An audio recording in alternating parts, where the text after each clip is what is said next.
Hi, everybody. Welcome to session. Hello, everybody. Hope you're doing great. My mic is maybe covering my face. Good. So, just as a reminder, this does not substitute therapy. You gotta get actual therapy with somebody. Take everything we say with a grain of salt. We're just sharing a lot of our experiences, and just our life. So again, take it with a grain of salt. So, thank you again for joining us, and we're just going to jump right into it. And Just catching up, yeah, seeing how we've been, seeing what we've been doing. I've just been pretty chill out, just self-care, not doing much, just working, trying to balance everything. But our friend over here went on a nice trip. She makes me want to go to Mexico all the time.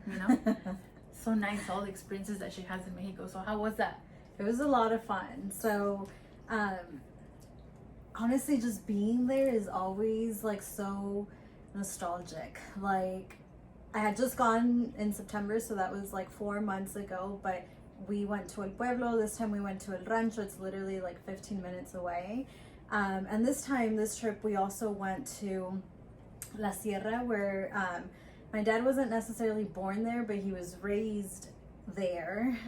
So there was a lot of emotions. What is La Sierra? La Sierra, so how do I describe it? So it's literally up in the mountains, like no hay carretera, there's no like actual like highways or freeways. Like, it was a mission getting over there. It was like a 4-hour drive. Wow.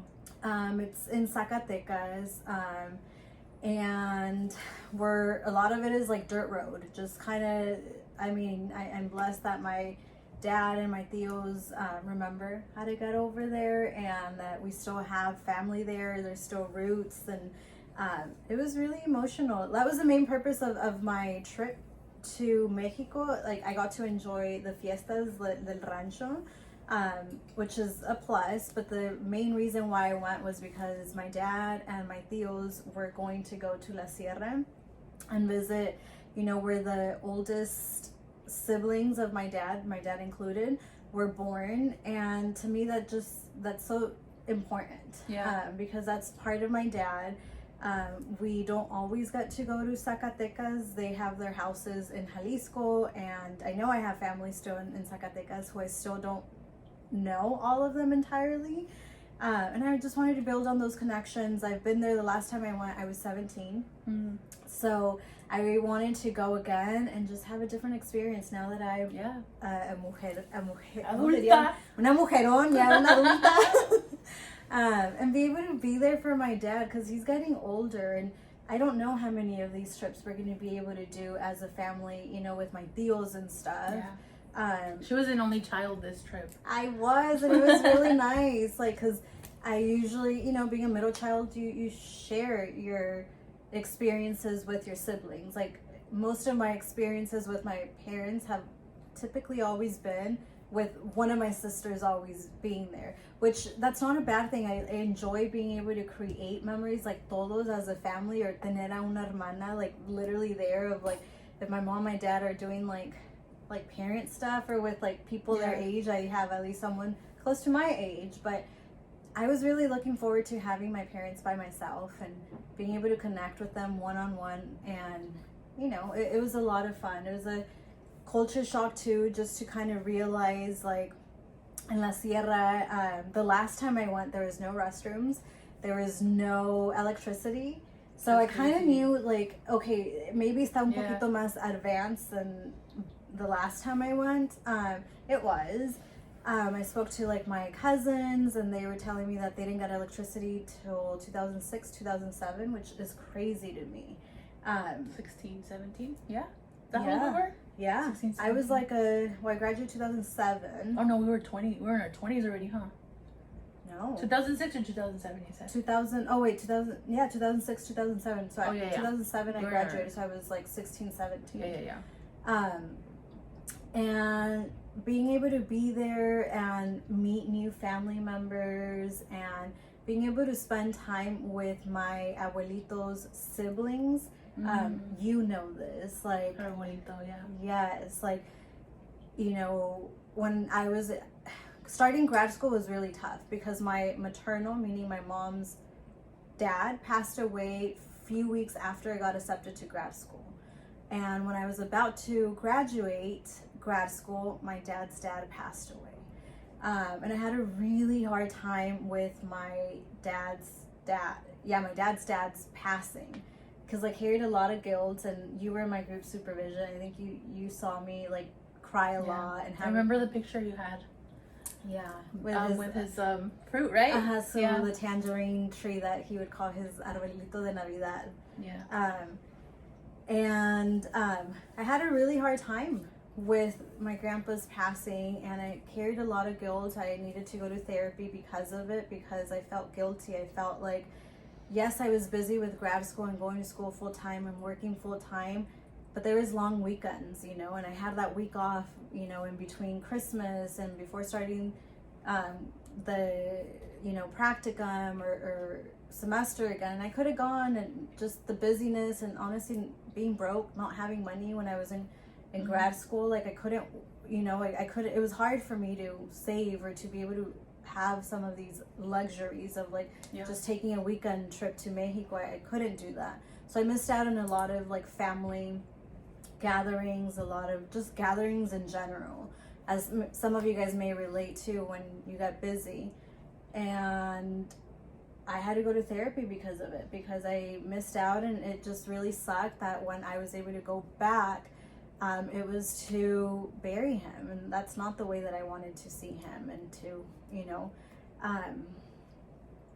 just be able to go back. And I've made it like a life mission of mine, like moving forward. Oh, I'm getting emotional. Moving forward, that I'm not going to miss on opportunities. La vida es corta. Money comes and goes, and even though I'm not saying that I have like all the money now and like whatever, absolutely not. But now, because of that experience, I truly try to live by that, so I don't carry that guilt, and I don't carry like, oh man, I missed out on this opportunity. Like, si se puede, like I'm going to make it happen.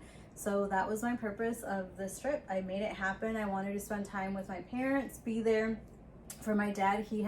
My parents also had a few years without going to La Sierra, so I wanted to be there. I wanted to be part of the process. It was a party. Everything, every dancing, music, yes. And then her dad dresses so nice, like so fancy all the time. That's his regular though, like that's his norm, and he always looks so dressed up.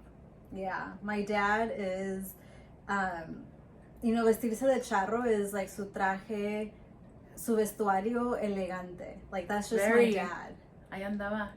With his boots. I was like, dang, it's hot. Yeah, no, you'll see my dad. We've gone to Rosarito. We double dated. I wanted to take my parents for the first time to Rosarito. That's another thing. This last year, I worked really hard also in giving my parents experiences that they haven't had. Like I've gone to Rosarito with my husband. He's the one that kind of introduced me. That was something that him and his family would do as like outings as a family, going to Rosarito. I love Rosarito, like Puerto Nuevo, being able to enjoy good food, having El Norteño or like La Banda playing by the beach, like it's a vibe. And I knew my dad was gonna love it. My mom loves music also, so I wanted them to go and experience it. I invited them. So my birthday is November 21st, and my parents' wedding anniversary is November 20th. So I was like, oh, perfect. We could celebrate my birthday and their anniversary, and we could go together, and they can have an experience at Rosarito. So we took them. My dad absolutely loved it, of course.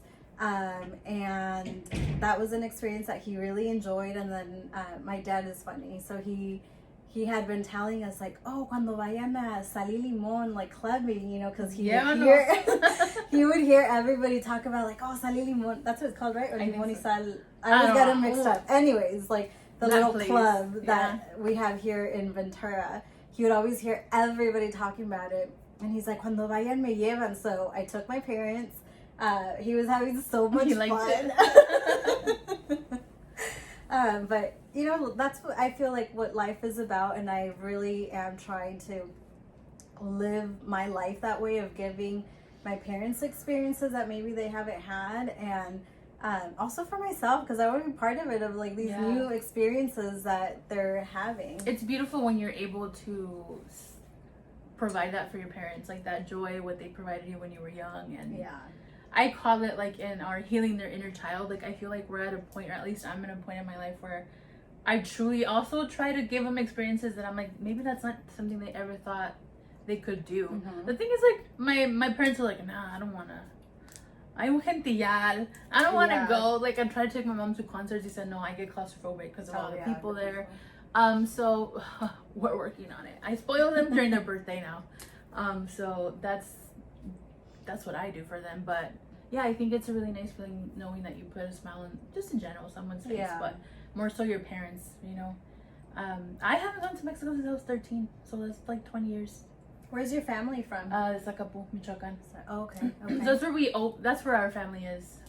But like all our grandparents are passed now. So and that's the thing. I never had that. I was never super close with my grandparents because we went when I was like 5, 8, and then 13, and that's it. So sure, like they'd be there, and obviously they're your grandparents. Pero me acuerdo que mi abuelito siempre, he got really sad when we were leaving y nos persignaba. Oh. And so he would just start crying, and that would make me sad, you know, because obviously they're sweet, like they love you, right? And but they never got to we never got to grow up with them, which I think does suck. But you know, I mean, it was expensive and we couldn't miss school. I remember we would take our packets from school to do homework over there. And we would always go during Christmas. I remember one time estábamos en una posada y se me quemó el pelo con una velita. ¿Con la vela? Oh my god! And then I had like una cebollita. Y yo muy fancy. I was in 8th grade and I got my nails done for the first time ever. Y me quemé la uña tratando de prender la cebollita.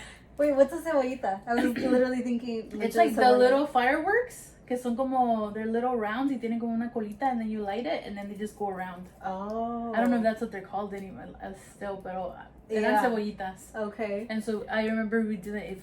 I burned my nose so bad. Oh, pero you were being fancy. And then I remember the lady was like, no, it's gonna be like this much money because you got pink and white powder. And I was like, oh shit, I should have asked before. I was like, Mom, I'm sorry. I remember I went by Walmart to get them done. That was my first time getting my nails done, and it was because we went to Mexico, and in hindsight, I should have gotten them done in Mexico.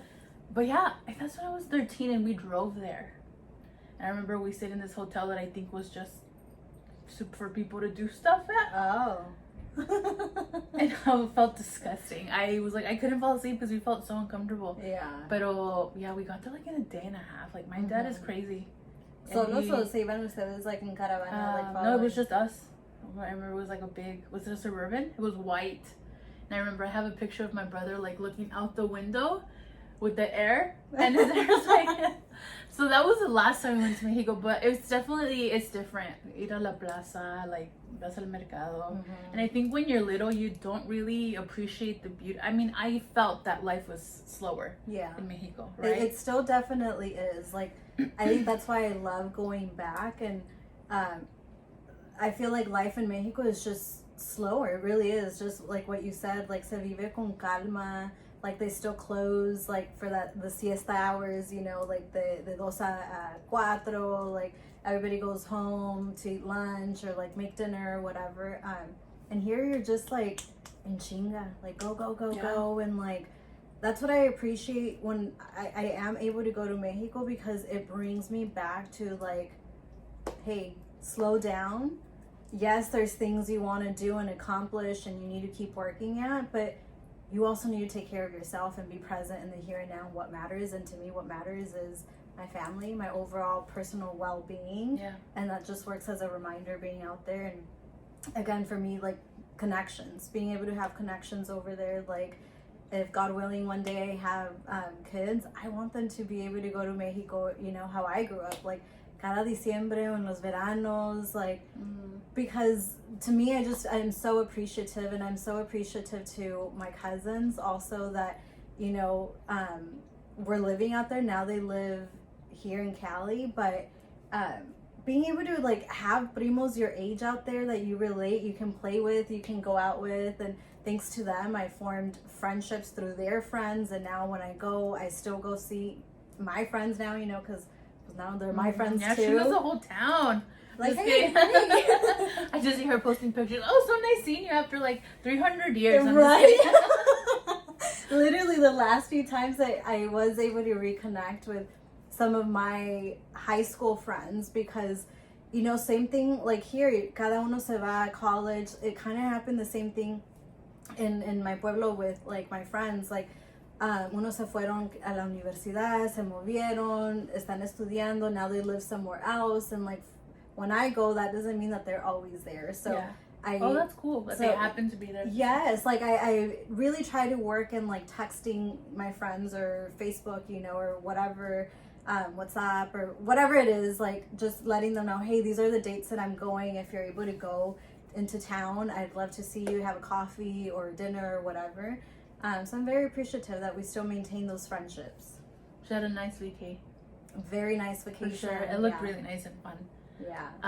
But yeah, I think I don't have as much of a connection, I think, in Mexico, just because I didn't go as often. And I was as a little kid, even now I'm still kind of reserved, but I think I'm more talkative. I'm like it's easier for me to open up and connect with people than it was when I was younger. Mhm. So I also think maybe that played a part in how connected I felt, because I saw these people for 2 weeks every 3 years. Yeah. So it was really hard for me to really feel like, oh, like I couldn't call my tias.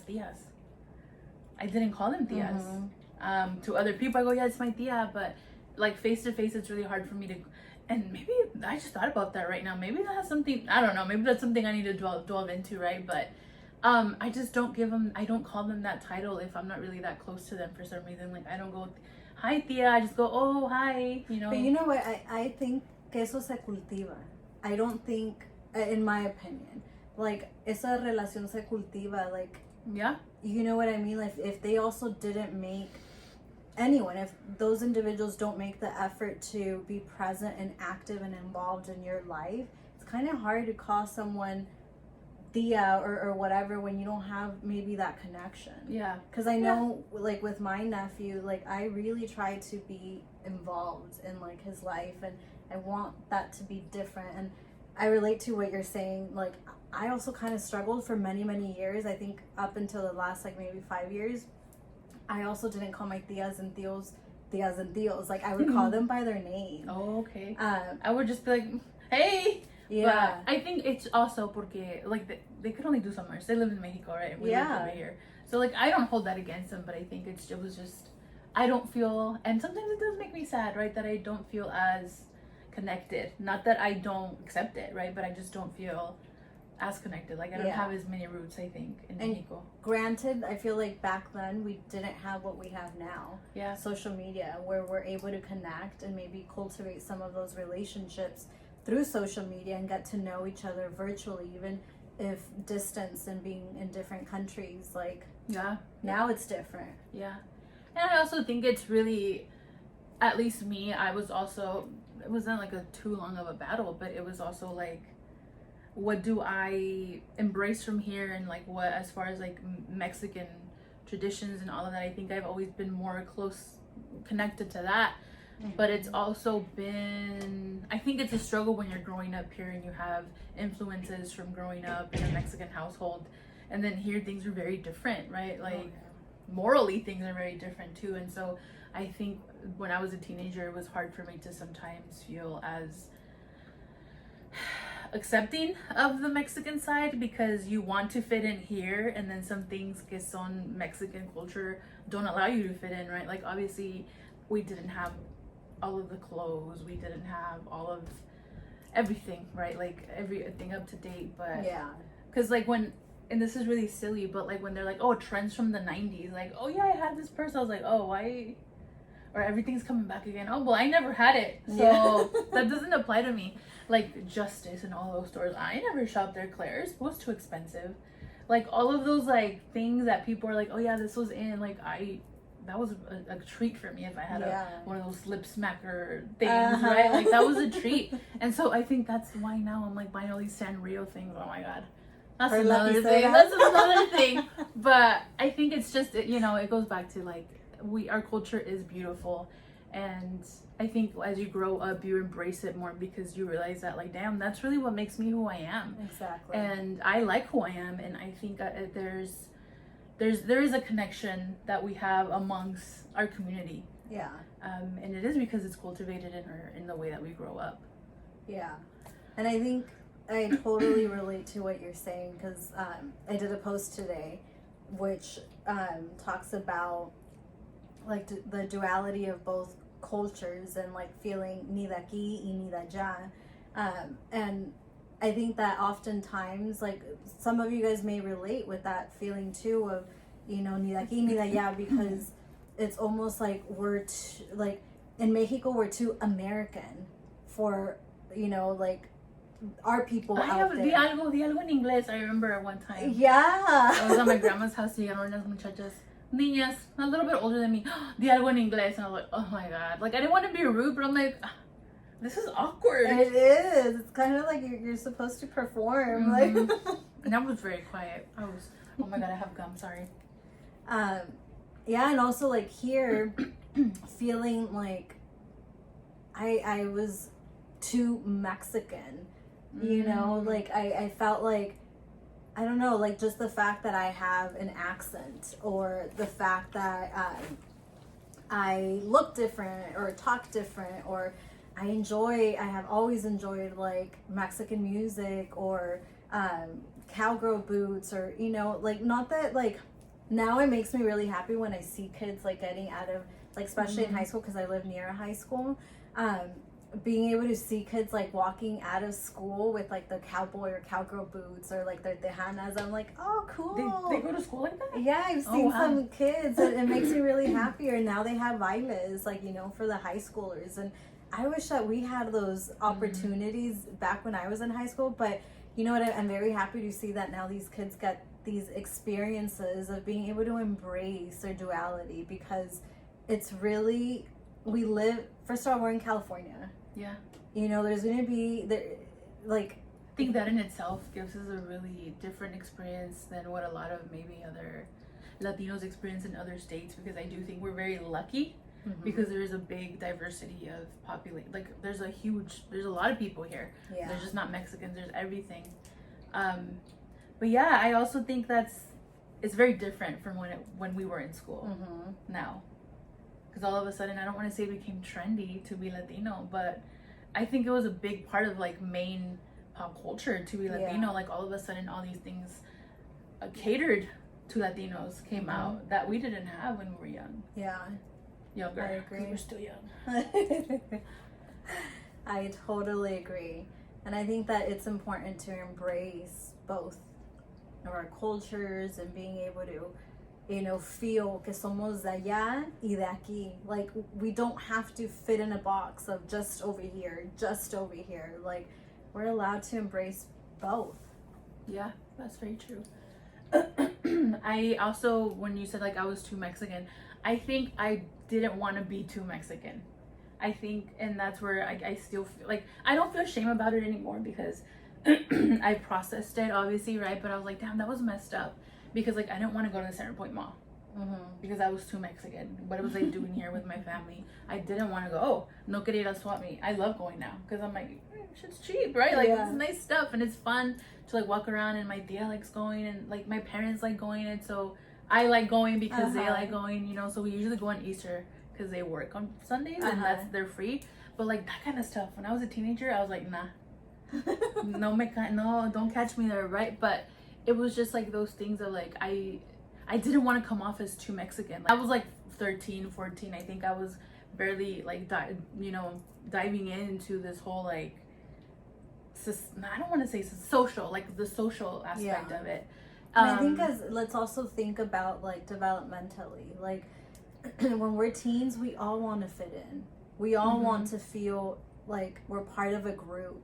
Right? That's why you see a lot of like los football players, the cheerleaders, the cholitos, you know what I mean? I don't know if that term still exists, but like a whitewashed Mexican. Yes. That's what I was. That's what we need to embrace, that because you look a certain way.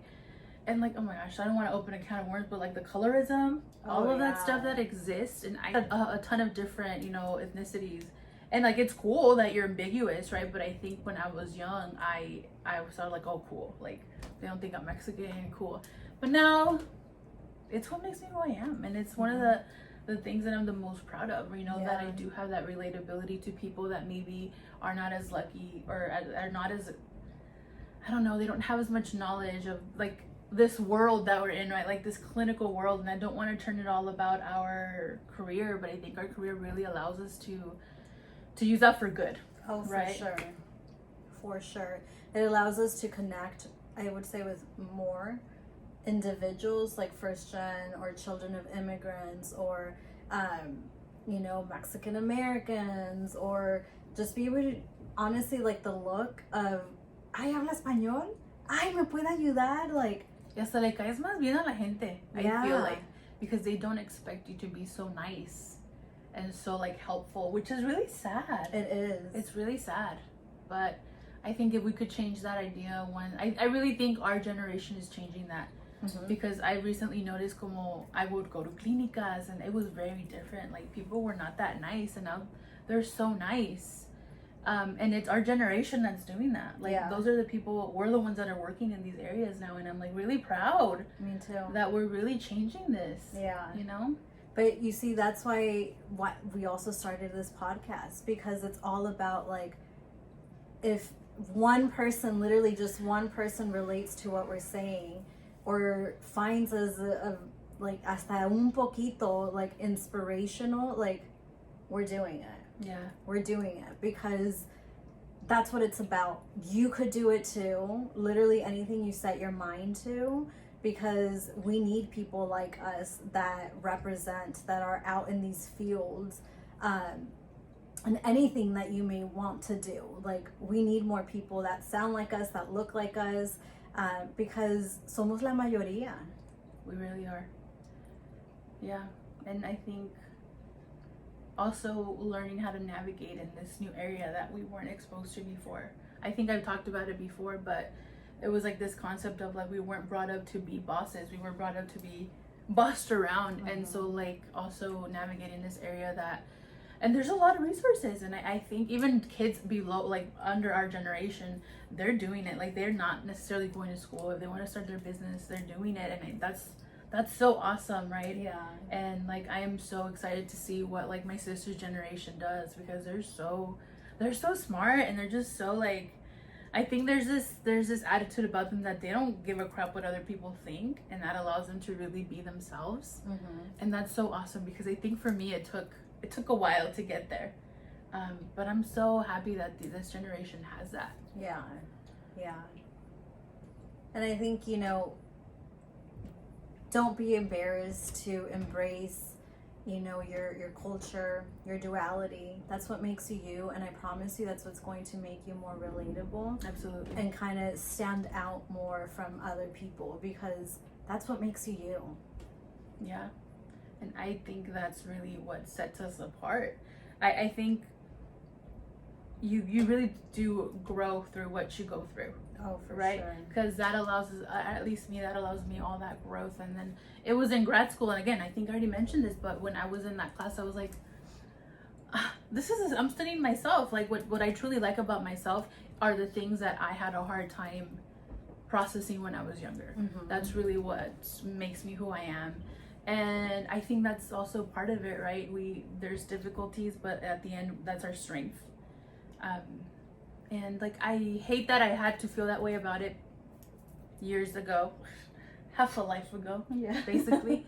But I feel no shame in who I am at all. Like I feel lucky, and I feel like Yvette said, I think that's what really sets us apart and helps us do this job, right? Mm-hmm. Like I think that's why, and I hope that that's why people continue to come to therapy, because we're not like, it's not a mold, it's not a certain person that's going to give you therapy. And even with parents, right? Like como cuando dicen, hey, ¿verdad que sí? Like things like that, like you're not so Yes. clinical.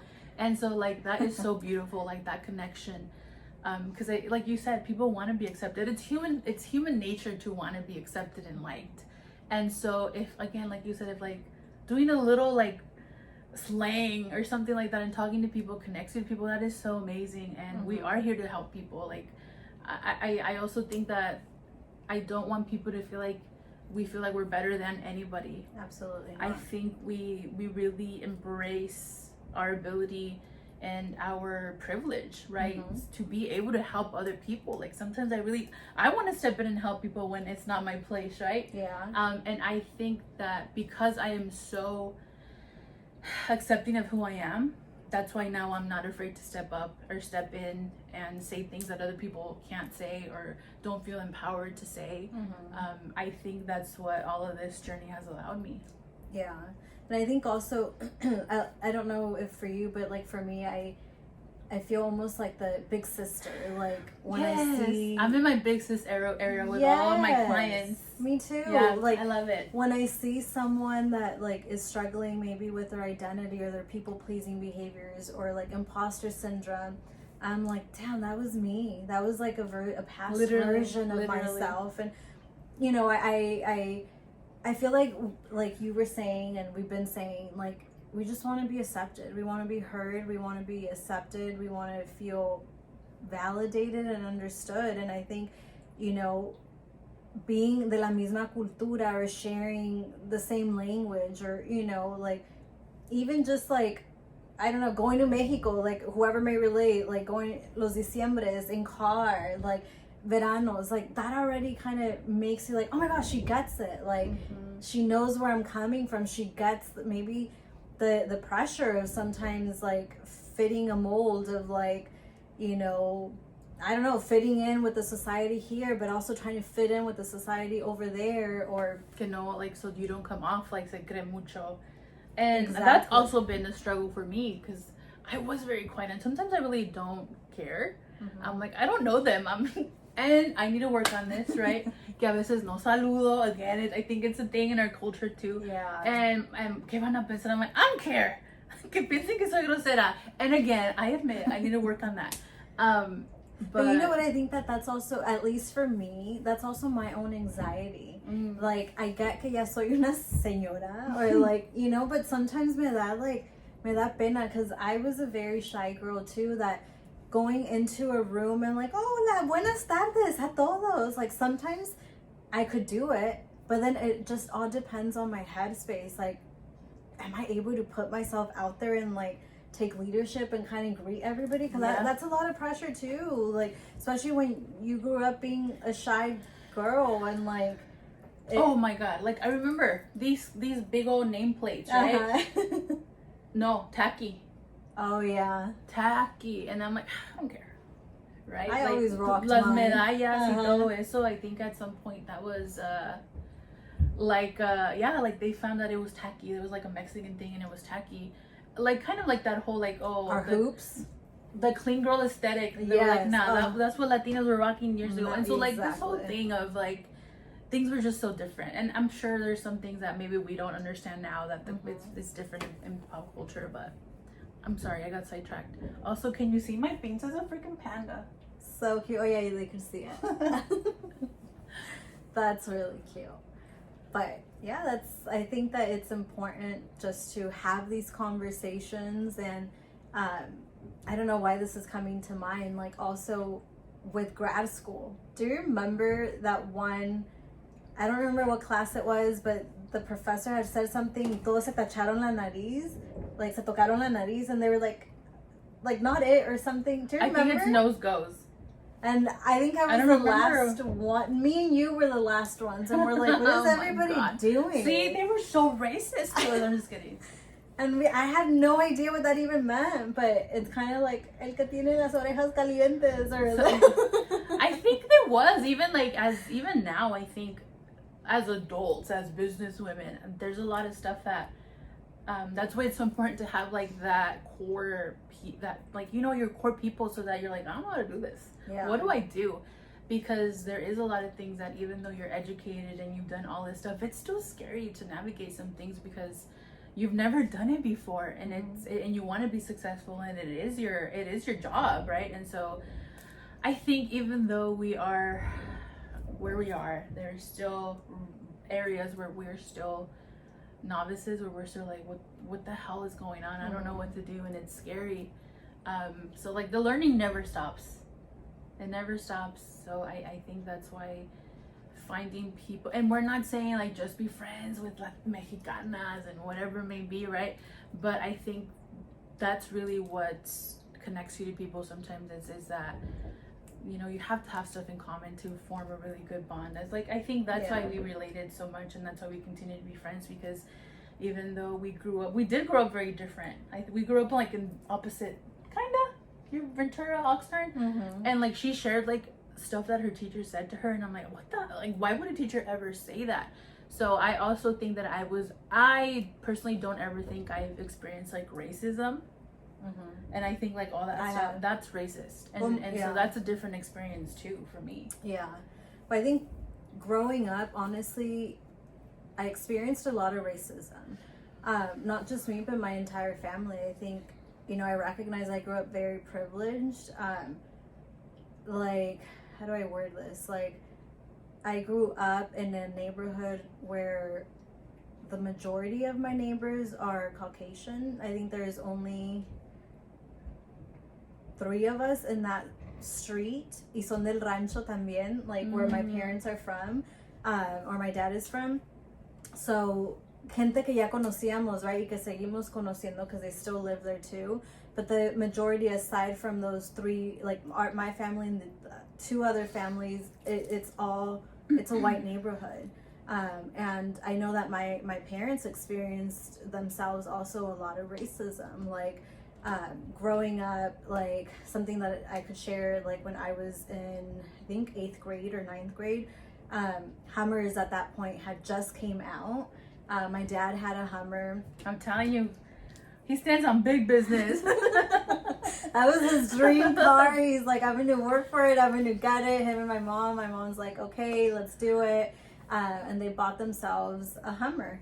And antes mi papá la parqueaba, la estacionaba afuera, like on the street parking. And all 4 tires were slashed. Like, people were like, or a person was popping my dad tires intentionally. My dad had to get tires. It happened again. I believe it happened 2 or 3 times, until like my dad, you know, figured out who it was, and my dad tried to have a conversation with that individual, and his reasoning was, I don't understand how I'm not going to say it, is able to afford this car if I am born and raised here, and I don't even have this car. And, you know, I kind of grew up experiencing that, where it's really unfortunate. And, you know, then I had my own experiences also growing up. But I think part of it is also, I tie it back to, maybe that's all. I don't want to say that was okay, those situations that happened, because absolutely it is never okay. But I think eso nos daba más fire to work harder, to prove like we're going to be able to do this. As a family, we're going to overcome this. And my parents have always been really good in using examples like that are unfortunate to kind of give us like that fire of like, you know, tienes que trabajar twice as hard. And that's that where, purpose almost. Yes. Yeah. And you know, it's unfortunate that till this day, it still happens. I'm sure that I'm not the only one, unfortunately, that has these type of experiences. And going back to, like, siempre va a haber alguien haciendo algo mejor, or you know, like, in my opinion, no es de que we have to hate on that person or be envious of that person. Like, el sol sale para todos. It's really, what are you going to use your time? How are you going to invest in yourself? How are you going to grow if that's what you desire and that's what you're longing of? Like, damn, she's doing it or he's doing it, and I want that house, I want that car. What are you doing? How are you using your time to get there? Yeah. Te mereces todo lo que quieres. Honestly, and I know it's easier said than done, but truly you do. And I think we just need to all come from a place of yes. Why not, right? I think a lot of us tend to look for the reasons why things aren't going to work out, right? And I think for me personally, that's been a huge shift in my perspective also, like, why not, right? Rather than like, oh no. And so I think a lot of the times we focus, and I saw something on TikTok and it really made a lot of sense. And he said, recently I've been focusing on other people's anxiety because it takes away from mine. It takes away from focusing on what I need to work on. So I just worry about other people's stuff. Yeah. And that makes sense. Like, Yeah. that's a way to almost instruct yourself about what you need to work on. But even with what Yvette was saying, I think that's been like a huge, not like a huge, but I think recently it's been a topic of conversation for me. Like, what do you want? You deserve what you want. And also, dynamics change when you go to therapy, because you no longer maybe relate to this person about talking smack about this other person, because you're like, you know what, that doesn't matter. And that's what you guys had in common, was talking smack about that person, and that's gonna change dynamics. And Sure. it could come off like the envidia, because like, oh, why isn't she sharing in this burden with me now? Yeah. But also not reevaluate, but evaluate like these relationships that you've had, and how you going to therapy has changed this dynamic, right? Yeah. And own your feelings. Don't carry other people's feelings. You can't solve their feelings, right? That's their worry, that's their concern. And sometimes people try to put that on you. Mhm. You're gonna go somewhere, oh well, I don't know, some people said it wasn't that good. Yeah. Right? That's their emotion. That's them being like, feeling some type of way about them not being able to go. That's not for you to carry. And so I think, I don't even know how I got here, but it made me think of that, how that's been like a topic of conversation in my sessions recently with Yeah. a lot of my clients. And I think that that's really interesting that you bring that up, because I feel like I'm at this point in my life too, of like just reassessing a lot of relationships, like relationships in general. Like, how do I want to show up as a person too with these relationships? I want to be a better person. That's what I always strive for every single day. Like, I know I'm human, and sometimes I make poor choices, and sometimes my choices hurt other people, and you know, I'm trying to be self-aware and really change some of those things.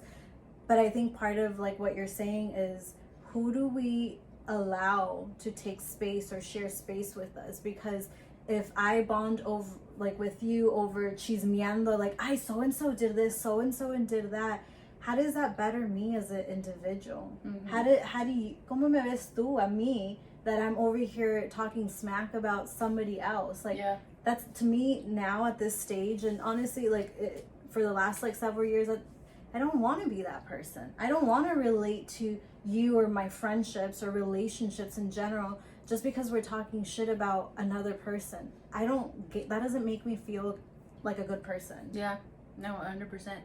And you know, misery loves company.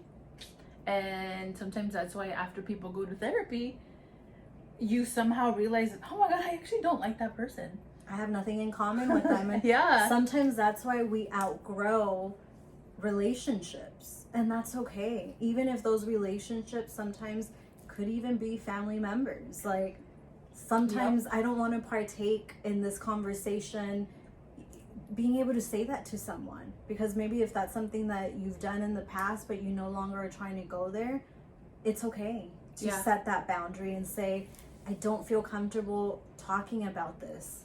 Yeah. Or this is really causing a drift in our relationship. I know that you're saying this, but I hope you know that this is what's happening. Like, people need to know the consequence of the things that they say. Mm-hmm. And sometimes that consequence does need to be distance. I even tell some of my clients, like, warning, once you start therapy, you might figure out that maybe you don't want to be with that person, or maybe these friendships are not the friends that you want. And I have said that to people, and lo and behold, you know, there's been breakups, there's been, hey, I don't know about this, like, I'm really thinking about what my friend said, or whatever it may be. And so I hope that doesn't discourage people, because it is hard realizing, like, oh my God, like, I am drifting away from this person, and then it feels like you're losing a friend. But I'd rather you have the right people in your life, or whatever energy you're focusing on them, focus on you. And again, I'm not sure how we got here, but I feel like that's very important for I want you guys to know that sometimes things seem to get worse before they get better, but really it's a lot. It's necessary changes that you need to make in your life. Yes, I really agree. Long-winded, sorry, we got carried away. I mean, I think these are important conversations that we're having, and I hope that you guys find them useful and helpful too, and relatable, más que nada, which I think it's kind of been, at least for me too, in my sessions with my clients this week, like the tone of reassessing and reevaluating, like, who do I water, who deserves access to me. Yeah, and I always say this, and I've said this to my friends, and I got this from, I'll end with this. I got this from a YouTuber, and she said sometimes people want to use the term of you're high maintenance as an insult. Like, ¿quién te crees to require all of this, right?